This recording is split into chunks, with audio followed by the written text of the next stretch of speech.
Welcome to this journey into the shadows of forgotten America. I'm your guide through the darkest corners of history, where official records end and whispers begin.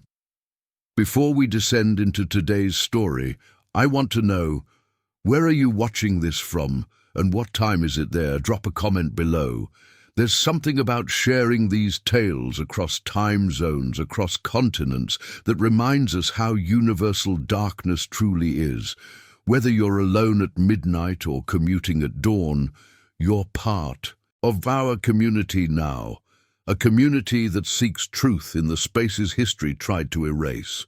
Today, we travel to March 1903, to the Appalachian Mountains of eastern Tennessee, specifically to a region locals once called Black Ridge, a name that appears on no modern map. This wasn't accidental erasure, this was deliberate forgetting. Picture this: rolling mountains covered in dense hardwood forests, isolated valleys where communities could exist for decades without outside contact. The nearest town, Hooperville, lay 18 miles away over treacherous terrain. In 1903, that 18 miles might as well have been 100. No telephone lines reached these mountains, no railroads, just dirt paths that became impassable mud rivers every spring. In one of these valleys sat Hollow Creek, a settlement of 47 souls who'd lived there since 1889. Led by James Harlow, a former Presbyterian minister who'd broken from his church over theological disputes, these families sought isolation. They wanted to practice their faith without interference, without judgment from what James called the corrupted modern church. They built their homes, they farmed their land, they raised their children in what they believed was biblical purity. For 14 years, Hollow Creek existed in almost complete isolation. The outside world forgot about them. Perhaps they preferred it that way. Until March 14th, 1903, when postal carrier Samuel Briggs arrived for his quarterly mail run. Samuel had been making this route for 6 years. He knew every family by name. He knew which children were born, which elders had died, who married whom. The community was poor, deeply religious, but unremarkable. Strange, perhaps, in their intensity, but not dangerous. Not until that March morning. Samuel's horse refused to enter the valley. This was his first warning. Animals sense things we don't. And his mare, who'd made this journey dozens of times, planted her hooves and wouldn't move forward. Samuel had to tie her to a tree and continue on foot. The silence hit him next. No roosters crowing, no children's voices, no smoke from breakfast fires. At 9 in the morning, Hollow Creek should have been alive with activity. Instead, it was a graveyard of empty buildings. Samuel walked through the main path, calling names. The Harlow house stood at the center, larger than the others, with a bell tower James had built for services. The door hung open. Inside, breakfast sat on the table. Biscuits now, hard and cold. Coffee in cups, a skin of mold across the surface, but no blood, no signs of struggle, just absence. He searched every building. 47 people vanished, beds unmade, tools abandoned mid-task. In the schoolhouse, a child's slate still showed half-finished arithmetic, but in the church, Samuel found the first sign that something had gone terribly wrong. The altar had been moved. Beneath where it once stood, a trap-door led down into darkness. Samuel lit a lantern and descended into what should have been a root cellar. What he found instead would haunt him for the rest of his life. The cellar had been expanded, dug deep into the earth. Along the walls, hooks, the kind used in slaughterhouses, and beneath those hooks, stains. Dark, old stains that covered the dirt floor. But that wasn't what made Samuel run back up those stairs, vomit on the church floor, and sprint the 18 miles back to Cooperville without stopping. It was the bones, piles of them, stacked in the corners. Not animal bones. Samuel Briggs had hunted his entire life. He knew the difference. These were human. To understand what happened at Hollow Creek, we must first understand the world that created it. The Tennessee Mountains in 1903 were a frontier within America itself. While cities like New York and Chicago electrified their streets and built skyscrapers, the Appalachian valleys remained locked in what might as well have been the 18th century. The region around Black Ridge had been settled slowly, reluctantly. Cherokee lands until the 1830s, the forced removals of the Trail of Tears left these mountains empty and haunted. White settlers who came after found soil poor for farming, winters harsh, isolation complete. Only the most desperate or the most determined stayed. James Harlow arrived in 1889 with his wife Martha and their 5 adult children. James was 52 then, Martha 48. Their children ranged from 19 to 31. 3 sons, Thomas, William and Jacob, and 2 daughters, Sarah and Rebecca. Behind them came 12 other families, 42 people total, who'd followed James out of his former church in Knoxville. What drove them to the wilderness? Church records from the Third Presbyterian Church of Knoxville provide some answers. In James Harlow's own hand, dated April 1888, a letter to the church elders. You have abandoned the true path. Your comfortable pews and social teas are golden calves. The Lord demands sacrifice, demands purity, demands isolation from this corrupted world. I will take those with courage into the wilderness, where we shall build New Jerusalem, where we shall practice the faith as it was meant to be practiced, without compromise, without weakness. The church elders accepted his resignation. One, Reverend Charles Hampton, noted in the margins of James's letter, "Let him go. His interpretations have grown increasingly extreme. The congregation will be better served by his absence." What were these extreme interpretations? Fragments from James's personal writings, later recovered, reveal a theology of escalating intensity. He believed the second coming was imminent, but only the truly pure would ascend. This purity required complete separation from modern society. No newspapers, no manufactured goods when possible, no contact with the corrupted faithful who'd chosen comfort over truth. The first years at Hollow Creek seem, by all accounts, relatively normal. County records show James registering his land claim in 1889, purchasing supplies in Cooperville twice yearly. A traveling preacher who visited in 1891, Methodist minister George Thornton, left notes describing a poor but pious community devoted to their leader, perhaps to excess, but harmless in their isolation. The census taker who arrived in 1890 recorded 47 residents. He noted in his report, "Religious community under leadership of J. Harlow, former minister, subsistence farming, minimal cash. Economy, children appear healthy if underfed.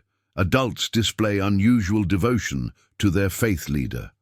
By the 1900 census, the taker never reached Hollow Creek. The path had become too overgrown, and locals in Cooperville warned him off. "They don't welcome strangers anymore," the general store owner told him. "Last fellow went up there, got run off with rifles. They've got strange ideas now."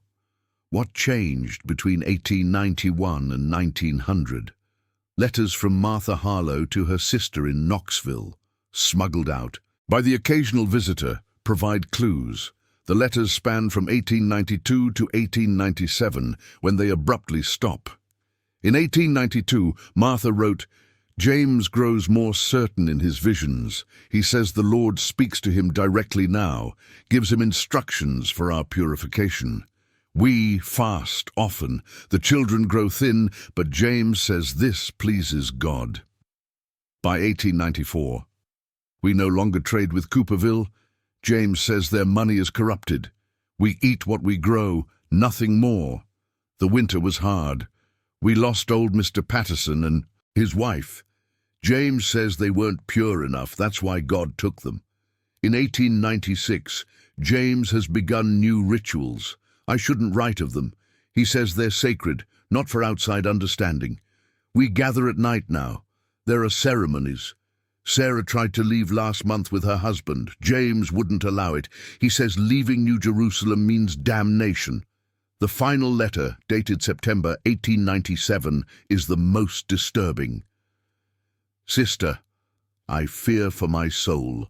James has received new revelations. He speaks of communion in ways I don't understand. We are preparing for trials ahead. He says we must be willing to consume the body and blood in ways the corrupted church refuses. Pray for us. If you don't hear from me again, know that I loved you. Martha's sister, Elizabeth Whitmore, showed these letters to authorities in Knoxville in 1898. A deputy was sent to investigate.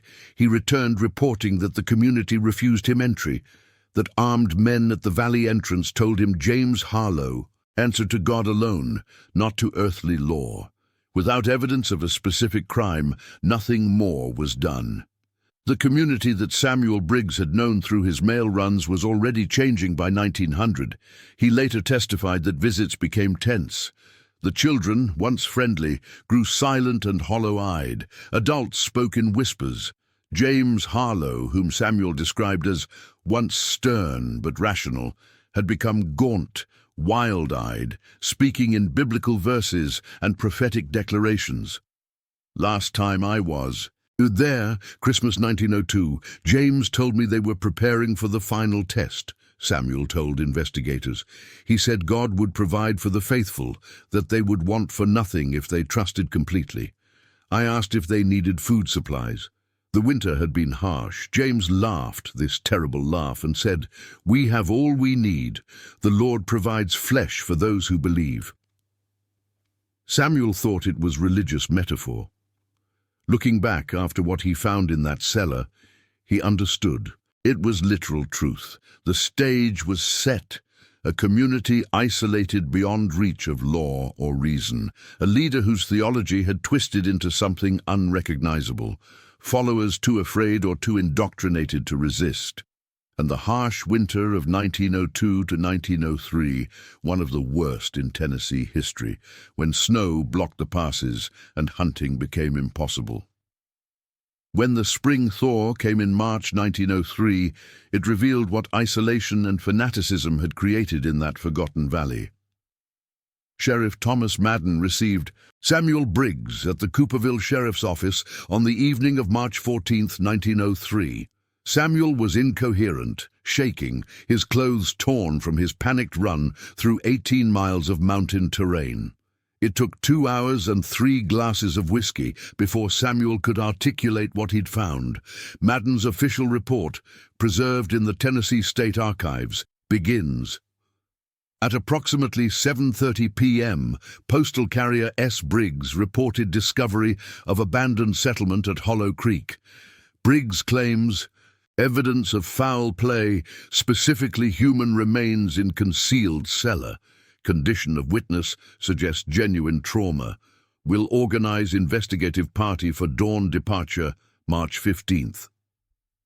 Thomas Madden was not a sophisticated investigator. He was a small-town sheriff whose typical duties involved breaking up bar fights and tracking stolen livestock. But he was thorough, and he was brave. At dawn, he assembled a party of 6 men, himself, his deputy Frank Hollis, the town doctor Edmund Chase, and 3 volunteers willing to make the trek. Samuel Briggs refused to return. "I won't go back there," he told them. "Not for any money. What's in that place isn't Christian." The party reached Hollow Creek by mid-afternoon on March 15th. Madden's report continues in increasingly disturbed language. Settlement appears abandoned recently. Meals left half-eaten, clothing hung on lines, tools scattered as if dropped mid-work. No signs of violence in living quarters, no blood, no bodies, no indication of where 47 residents might have gone. Valley surrounded by steep terrain, single entrance, no tracks leading out. It's as if they vanished into air. Dr. Chase examined the breakfast Samuel had described. His medical opinion, added to the report, Food shows mold growth consistent with approximately 3 weeks of exposure. Suggests abandonment occurred late February, early March. No signs of poisoning in food samples examined. The church cellar was worse than Samuel had described. Deputy Hollis, who would resign his position 6 months later and move to California, never to speak of this case again, wrote in his personal journal, "Madden made us all go down there. Said we needed to see it to understand. God help me. I wish I'd refused. The bones were everywhere, not scattered, organized, sorted by size, skulls in one pile, leg bones in another, ribs stacked like firewood." Dr. Chase counted remains of at least 12 individuals. The hooks on the walls had fragments, dried tissue, hair. The floor sloped toward a drain. Someone had built this intentionally. This wasn't a burial site. This was a processing facility. Dr. Chase's official medical examination, conducted over 3 days, revealed even more disturbing details. His report, clinical and precise despite the horror. Examination of skeletal remains indicates 12 separate individuals, possibly more pending thorough cataloguing. Age range from approximately 8 years to 60+ years. Cause of death impossible to determine from bones alone, but several skulls show perimortem fractures consistent with blunt force trauma. Most significantly, extensive cut marks on major bones, particularly femurs, humeri, and ribs. These marks are consistent with methodical butchering. The pattern of cuts suggests removal of flesh from bone, similar to processing of livestock. Several bones show signs of having been cooked, teeth marks visible on some specimens, definitively human bite patterns. Let me pause here. Tell us in the comments what you think is happening so far. Are we looking at starvation cannibalism, a desperate community that resorted to the unthinkable to survive? Or is something darker emerging from these details? Share your theories. We'll need them as this story descends further. While Dr. Chase examined the cellar, Madden and the others searched the buildings more thoroughly. In James Harlow's house, they found his study intact. The man who'd led this community had been meticulous in his record-keeping. Journals filled 3 shelves. The earliest, dated 1889, showed the hopeful theology of a man building his New Jerusalem, but the later volumes, particularly from 1897 onward, revealed the transformation of faith into madness. From James's journal, October 1897. "The Lord came to me in dreams last night. He showed me the truth of communion. The Catholics and Protestants have it wrong, watered down the ritual until it's meaningless. The body and blood aren't symbolic, they're literal. Christ offered his flesh, we must offer ours. Not in death, but in life. Not to the world, but to each other. The faithful must share everything, even themselves." December 1897. "I preached the true communion today. Some resisted. Martha cried, but the children understood. The pure always understand what the corrupted refuse. We will start slowly. We will start with the willing." February 1898. "Brother Patterson questioned my authority, questioned God's revelation through me. The community voted he and his wife must leave New Jerusalem or submit to purification. They chose purification. Tonight we held the first true communion, the body of the unfaithful, given for the faithful. His flesh sustains our flesh. This is the mystery the outside world cannot comprehend." The journals became increasingly erratic after this.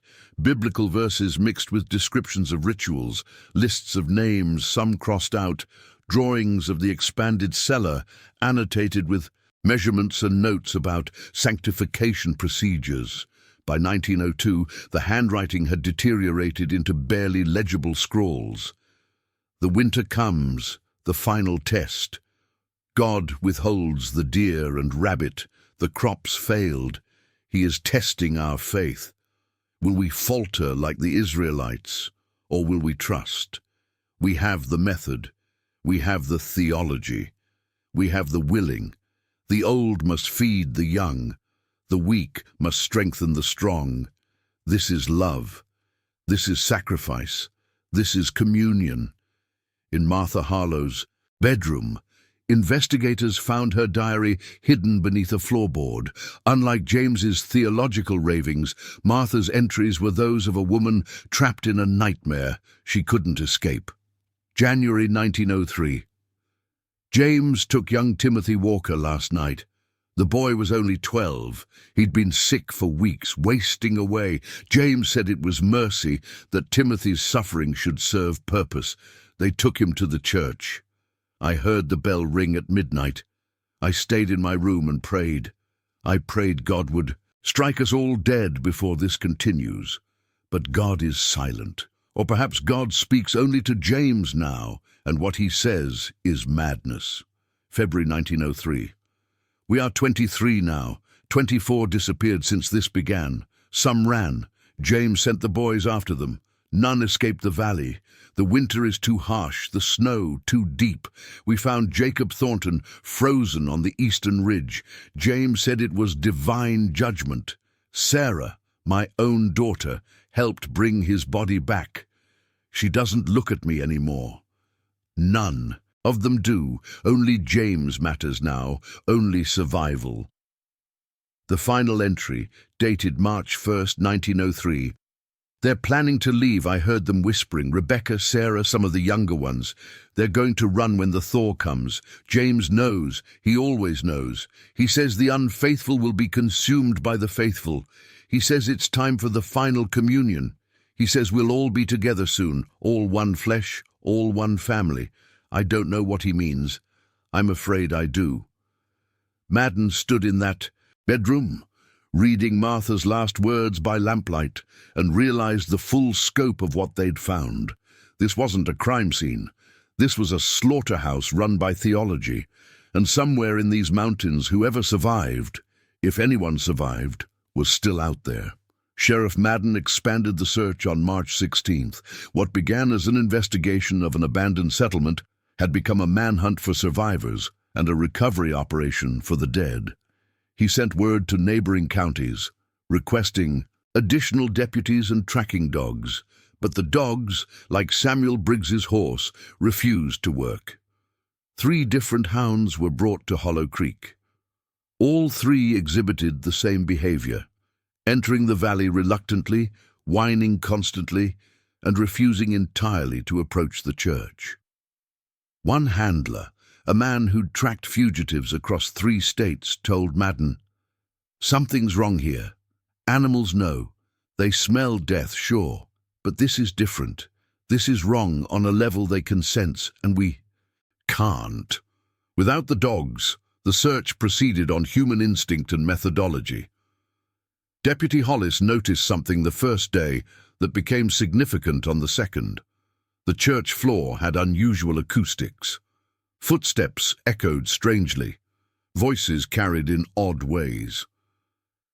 "There's space beneath this," he told Madden, "more than just that cellar." They began tapping the floor systematically. Behind the altar, beneath heavy boards, they found a second trapdoor. This one led not to a cellar, but to a tunnel. The tunnel descended steeply into the mountain itself, reinforced with timber supports that showed skilled carpentry. Someone had spent months, perhaps years, excavating this passage. Electric lanterns revealed a network of chambers extending deep underground. Dr. Chase's report describes what they found in clinical terms that barely mask his horror. Underground complex extends approximately 200 feet into the mountain. 5 separate chambers identified. Chamber 1, storage of preserved foodstuffs, mostly empty. Chamber 2, living quarters, crude beds for approximately 15 individuals. Chamber 3, what can only be described as a chapel, with altar and religious symbols carved into rock. Chamber 4, another processing area, similar to the cellar above but larger, with evidence of recent use. Chamber 5, holding cells. 3 cells with iron bars, 2 empty, 1 occupied. The occupied cell contained 3 children. They were alive, barely. 2 girls, approximately 9 and 11 years old, and a boy of 7, filthy, skeletal, huddled in the corner of their cell. When Madden's lamplight hit them, they screamed. It took hours to calm them enough to speak. Dr. Chase administered water and soft foods carefully. Their bodies were dangerously malnourished. The children gave their names: Emma Thornton, age 11, Lucy Walker, age 9, and Michael Patterson, age 7. These were not random children. Emma's father, Jacob Thornton, was the man found frozen on the ridge. According to Martha's diary, Lucy was sister to Timothy Walker, the 12-year-old boy Martha had written about.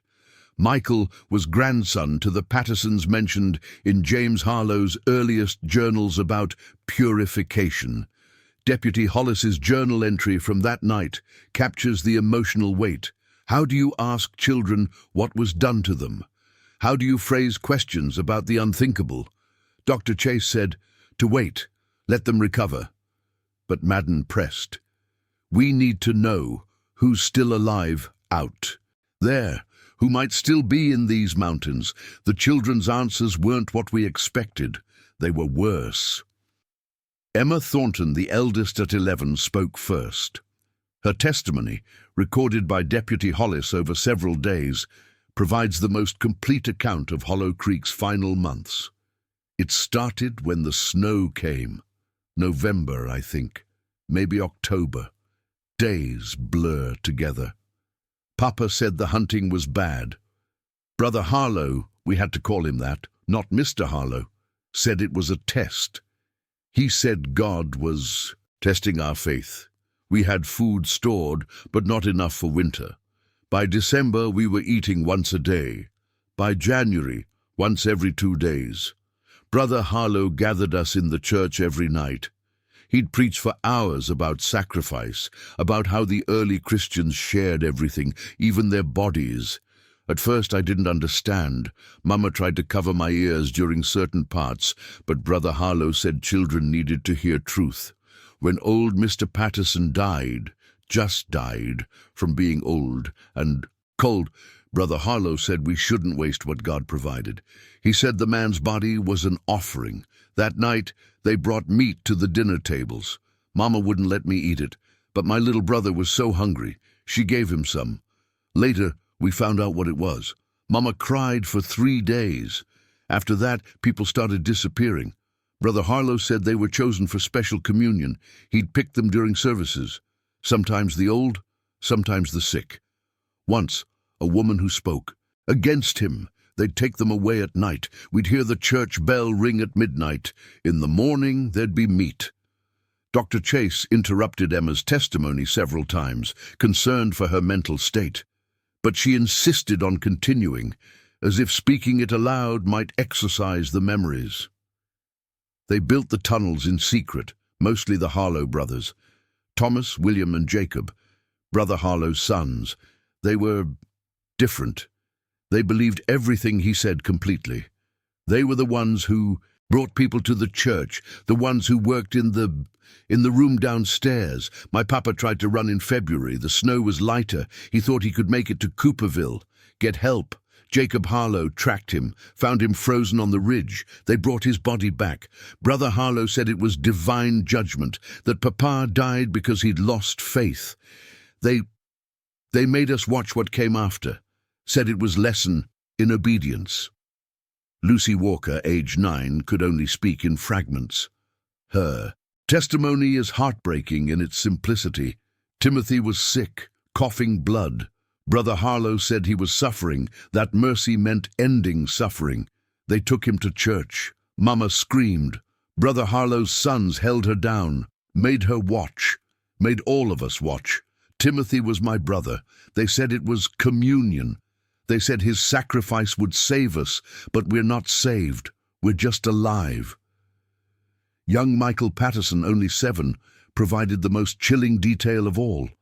When asked how he ended up in the cell, his answer came in a whisper. We were next. Me and Emma and Lucy. Brother Harlow said small bones make the best broth. Said children's flesh is purest because we haven't sinned much yet. His sons put us in the cells to wait our turn, but then everyone left. Just left us there in the dark. We heard screaming above, then nothing. We've been in the cell since. I don't know how long. Emma says maybe 2 weeks. Feels like forever. As the children recovered enough to provide more details, a horrifying picture emerged of Hollow Creek's final months as a functioning community, if functioning could describe such systematic horror. James Harlow had created a theology of survival through consumption, but it wasn't random. It wasn't desperate.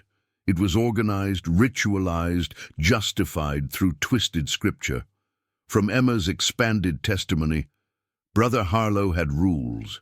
Everything had rules. He said chaos was sin, that even sacred consumption needed order. He chose victims based on what he called spiritual weight. The spiritually heavy, those who questioned, who doubted, they were chosen first. He said consuming doubt would strengthen faith. Every selection happened on Sundays. He'd preach, then walk among us, touching heads. Whoever he touched would be taken that week, sometimes one person. Toward the end, 2 or 3. They'd be locked in the cells. There were more cells before, maybe 6 or 7, fed and kept clean. Brother Harlow said preparation was important, that the body must be pure for communion. On midnight of the selection day, the bell would ring. The chosen would be brought to the chapel underground. Brother Harlow would perform a ceremony. I only know this because Lucy's mama was forced to help once. She told Lucy everything before her turn came. There were prayers, anointing with oil. Then the person would be given wine with something in it. They'd fall asleep. What happened after, I don't know. Won't know. Can't know. The investigators found evidence supporting Emma's testimony. In the underground chapel, they discovered a stone altar stained with old blood, 7 silver chalices, bottles of wine mixed with laudanum, a ledger recording names and dates, religious texts heavily annotated in James's handwriting, butchering tools cleaned and arranged with ceremonial precision. The ledger was particularly damning. It recorded 24 names from November 1902 to February 1903. Next to each name, a date, a biblical verse, and notes about portions distributed. Deputy Hollis's journal. Reading that ledger destroyed something in me. These weren't monsters acting on impulse. This was planned, theological. They believed they were righteous. That's worse than madness. That's evil, wearing righteousness like a mask. But the most disturbing discovery came from the 4th chamber, the larger processing room. Unlike the cellar above ground, which showed signs of age and repeated use, this underground facility was newer, built specifically during the final winter. Dr. Chase's analysis revealed why.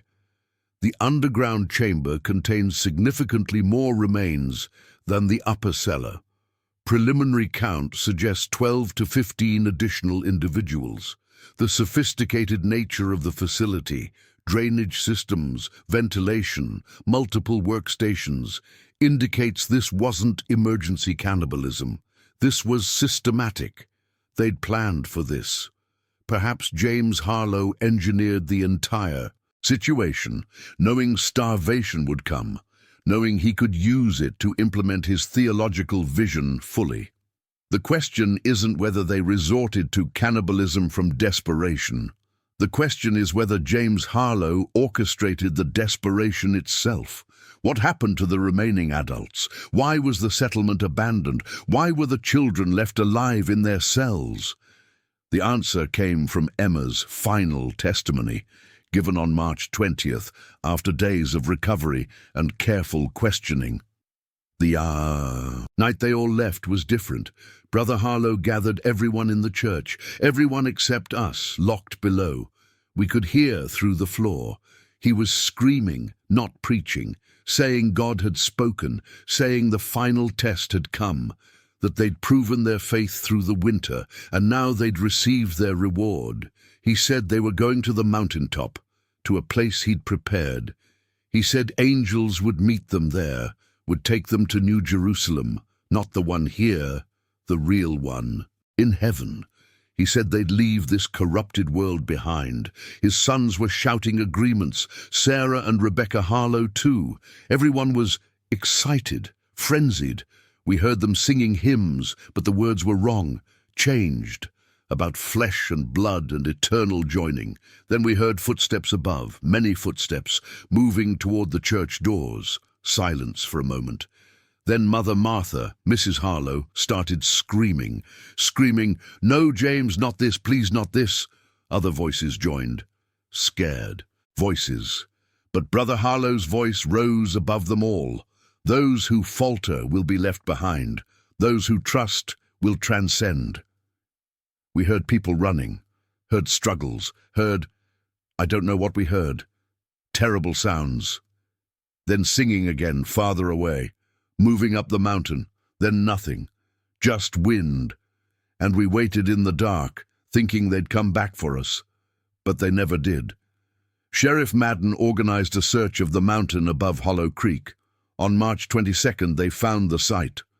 3 miles up treacherous terrain, on a plateau that could only be reached by dangerous climbing, they found the final members of Hollow Creek.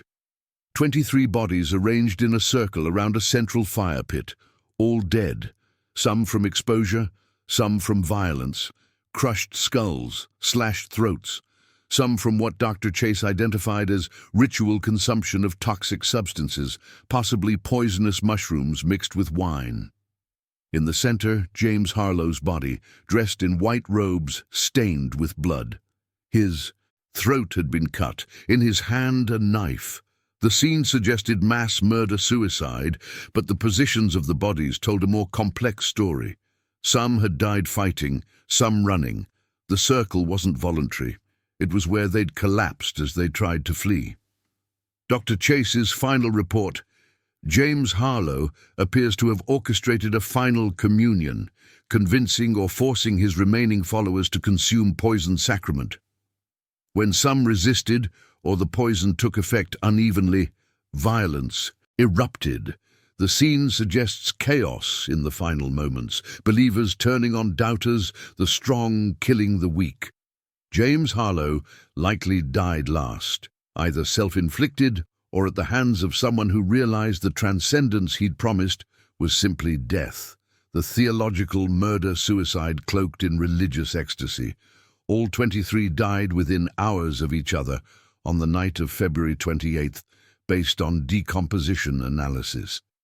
The children below survived only because they'd been forgotten in the carnage. The official investigation closed in June 1903. Sheriff Thomas Madden's final report concluded, all members of the Hollow Creek settlement accounted for, either deceased or rescued. Case classified as mass murder-suicide driven by religious extremism and starvation. No further suspects sought. Settlement to be dismantled and land returned to county jurisdiction. The 3 surviving children were placed in separate orphanages across Tennessee, their names changed to protect them from the notoriety. The settlement was burned to the ground by order of the county. The tunnels were collapsed. The bodies recovered from the mountain were buried in unmarked graves in a corner of Cooperville Cemetery, far from the consecrated sections. For 50 years, Hollow Creek became a story people didn't tell. A shame the county wanted buried deeper than those unmarked graves. Maps were redrawn without the valley. Records were filed in archives that accidentally flooded in 1911. When asked about Black Ridge, old-timers would shake their heads and change the subject, but secrets like this don't stay buried.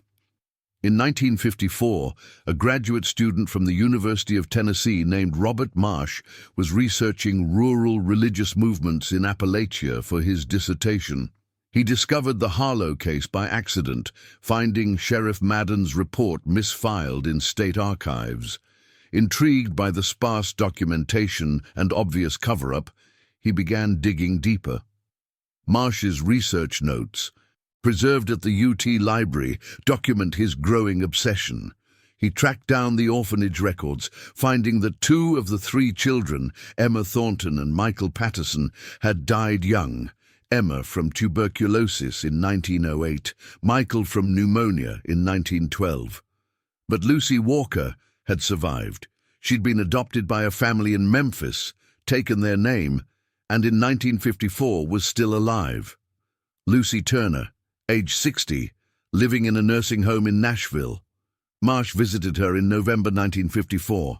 His interview notes are the only extended testimony from an adult survivor. She was reluctant to speak at first.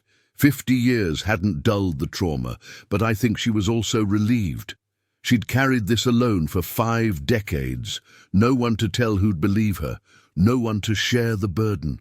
She remembered more than her childhood testimony suggested.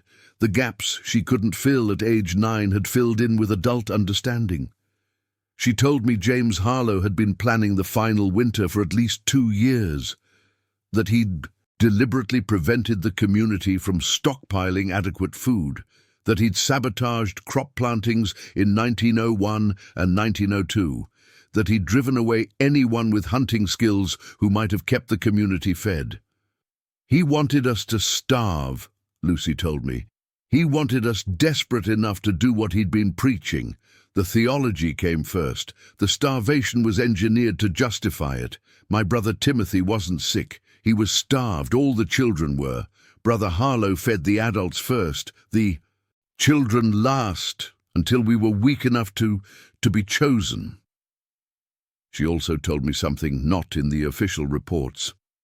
She said James Harlow had talked about others in the mountains. That Hollow Creek wasn't the first community he'd led. That he'd experimented with smaller groups in the 1880s before coming to Tennessee. He told stories sometimes, Lucy said, about a settlement in Kentucky, another in Virginia. Places where he'd learned lessons, where he'd refined his methods. He said those communities failed because they weren't pure enough, but Hollow Creek would succeed. We'd be his masterwork. Marsh spent the next 3 years trying to verify Lucy's claims about earlier settlements. He found tantalizing fragments, a missing persons report from eastern Kentucky in 1883 involving a religious commune that vanished, a newspaper article from Virginia in 1886 about a strange preacher who'd been run out of town after unwholesome ceremonies. But nothing concrete, nothing he could definitely connect to James Harlow. His dissertation, completed in 1957, was rejected by his committee. Too sensational, they said, insufficiently documented. Marsh left academia, his research unpublished, but he'd opened a door that others would walk through. In 1968, a journalist named Catherine Wells wrote an article for True Detective magazine titled The Cannibal Prophet of Tennessee. It was sensationalized, poorly researched, mixing facts with lurid speculation. But it brought the case back into public consciousness. Local historians in Cooperville were horrified. The town had worked hard to distance itself from Hollow Creek. Tourism had grown. The mountains were being promoted for their natural beauty. Wells's article threatened that carefully constructed image, but it also prompted 3 elderly residents to come forward with memories they'd never shared officially. Harold Jenkins, age 84 in 1968, had been a teenage boy in 1903. He'd helped search the mountains. After the investigation, his testimony, recorded by a local newspaper, "We found things the official reports don't mention." Had to. Sheriff Madden wanted the case closed quick. But there were cabins farther up the mountain, past where they found the bodies, empty but recently used. Supplies stored there, tools, like someone was planning to survive beyond that final night, like maybe not everyone died on that mountain. Margaret Sutton, age 79, had been a young woman working at Cooperville General Store in 1902-1903. James Harlow came down to trade one last time, February 1903, right before they all died. He bought rope, lot of rope, and chains and lanterns. I asked what for. He smiled at me, this terrible smile, and said, "Preparing my flock for ascension. Some need to be bound to prevent falling." I thought he meant spiritually. Now I wonder if those ropes and chains were used on that mountain, on people who tried to escape the final communion. Most significantly, Thomas Madden Jr., son of Sheriff Thomas Madden, revealed something his father had confessed on his deathbed in 1931. Dad never got over Hollow Creek. It haunted him. Near the end, when the cancer had him delirious, he kept talking about it. He said they'd found survivors beyond the 3 children, 2 adults hiding in the caves, but these adults were too far gone, mentally broken. One kept trying to bite the deputies, the other just screamed and screamed. They put them in an asylum. No records, no official accounting. Dad said they couldn't let the public know. The case needed to be closed. Those 2 people stayed in that asylum until they died. No names, no acknowledgement, just locked away like the secret itself. This revelation sent researchers scrambling through asylum records from 1903. They found 2 unidentified admissions to the Tennessee State Asylum in April 1903. Patient descriptions: male, approximately 30, severe religious mania and cannibalistic tendencies. Female, approximately 25, catatonic except when experiencing violent episodes. Both died within a year of admission, buried in the asylum's pauper field. Were these 2 more survivors of Hollow Creek? If so, who were they? And what did they witness that broke them so completely? In 1976, a team of anthropology students from Vanderbilt University received permission to conduct an archaeological survey of the Hollow Creek site. The valley had been abandoned for 73 years. Forest had reclaimed everything. Even finding the settlement location required old maps and local guides.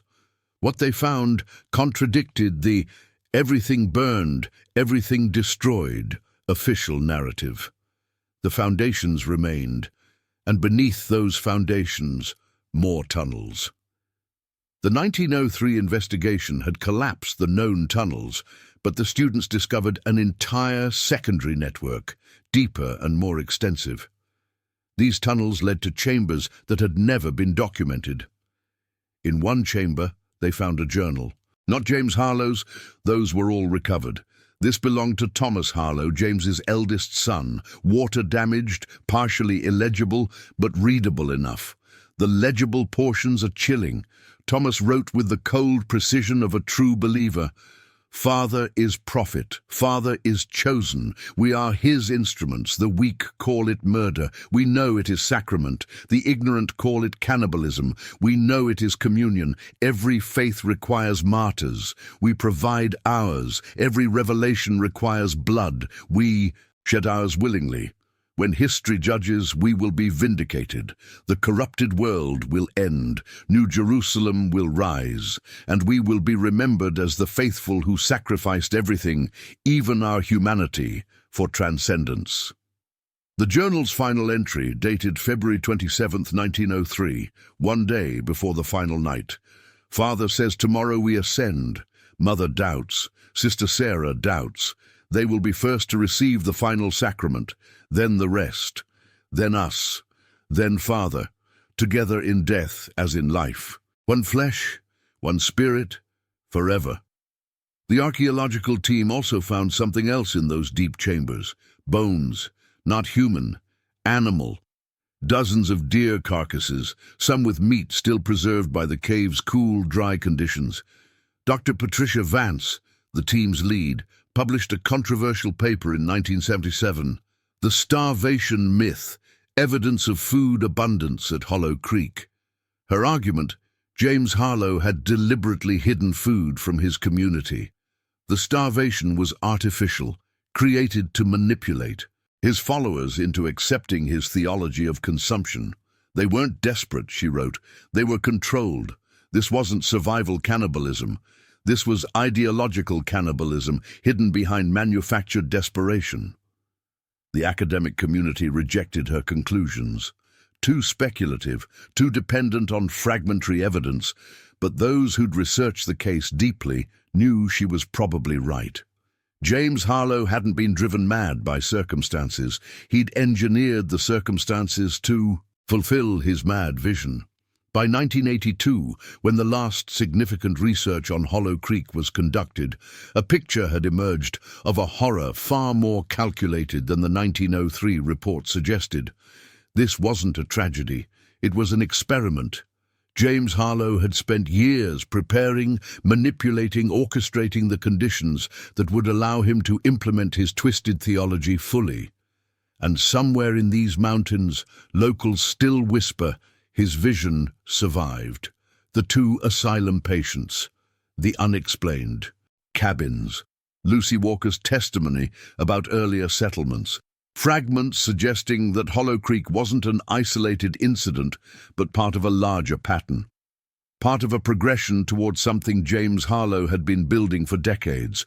Whether that progression ended on that mountain in 1903, or whether something survived, continues to this day in some hidden hollow, that question remains unanswered. The mountains keep their secrets well, so we return to where we began. A forgotten valley in the Tennessee mountains, where 47 people lived, believed and died according to one man's twisted vision of faith. The official story is simple. James Harlow, a deranged minister, led his followers into isolation, manufactured starvation to justify cannibalism, and culminated his theology with mass murder-suicide. Case closed. Evil explained, monster identified and buried. But is that the truth, or is it the comfortable narrative we tell ourselves to avoid darker possibilities? Let me present three theories, three ways to understand what really happened at Hollow Creek. Theory 1. The madman prophet. This is the official version.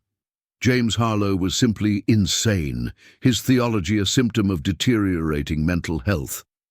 The isolation exacerbated his condition. His followers, trapped by geography and indoctrination, couldn't escape. The starvation, whether engineered or circumstantial, provided the crisis he needed to implement his darkest visions. He died believing he was ascending to heaven. He was simply leading his followers to death. A tragedy of mental illness, isolation, and charismatic manipulation. This theory is clean, understandable.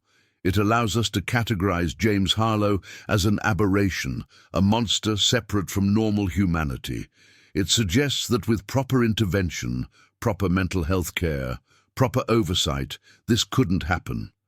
But it doesn't explain the years of planning, the sophisticated theology, the careful engineering of conditions, the possible earlier settlements. Madness, yes, but methodical madness, purposeful madness. Theory 2. The hidden pattern. Lucy Walker spoke of earlier communities, Kentucky in 1883, Virginia in 1886. What if Hollow Creek was the culmination of decades of experimentation? What if James Harlow had been perfecting his method across multiple settlements, learning from failures, refining his approach? The two asylum patients. Were they survivors of Hollow Creek or something else? Participants from an earlier attempt who'd been retrieved when that settlement failed. Disciples sent from other active communities. This theory suggests something more terrifying. That Hollow Creek wasn't unique. That James Harlow was part of a network, a movement, a theology that existed beyond one valley.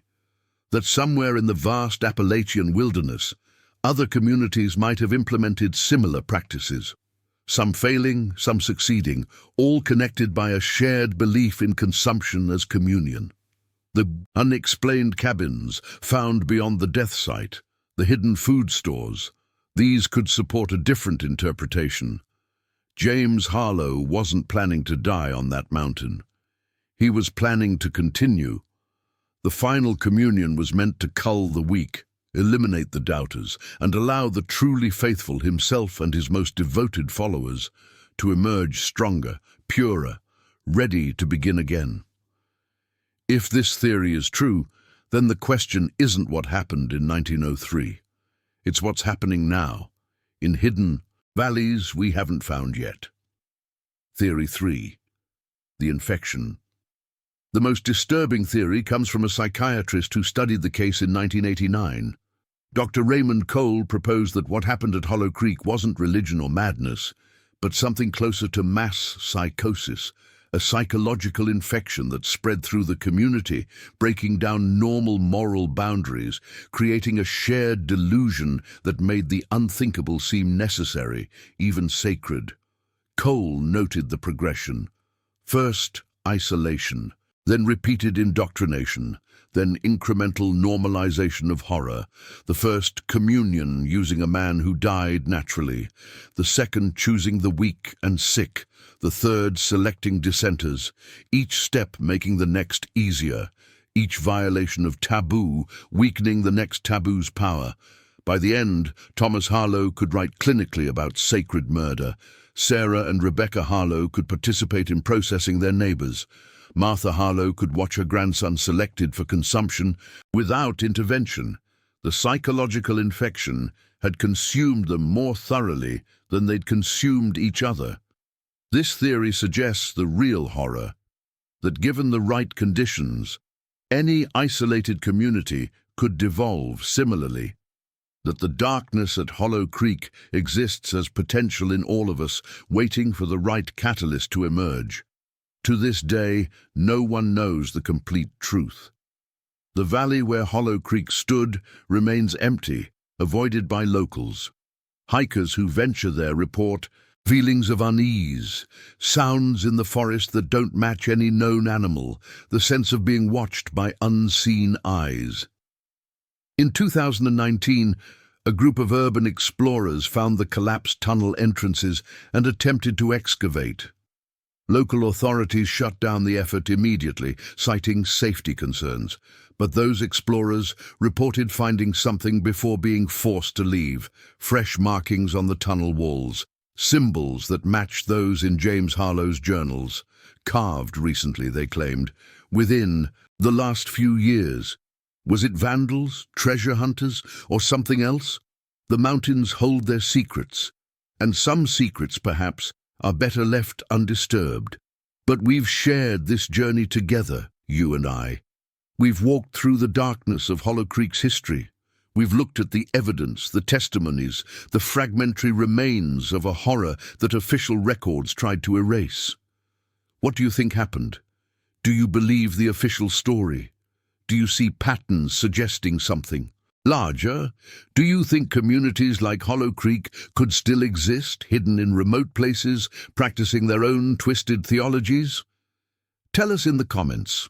Share your theories. This is our community, those who seek truth in the forgotten corners of history, who aren't afraid to examine darkness to understand it. Subscribe and ring the bell so you never miss our investigations into America's hidden horrors.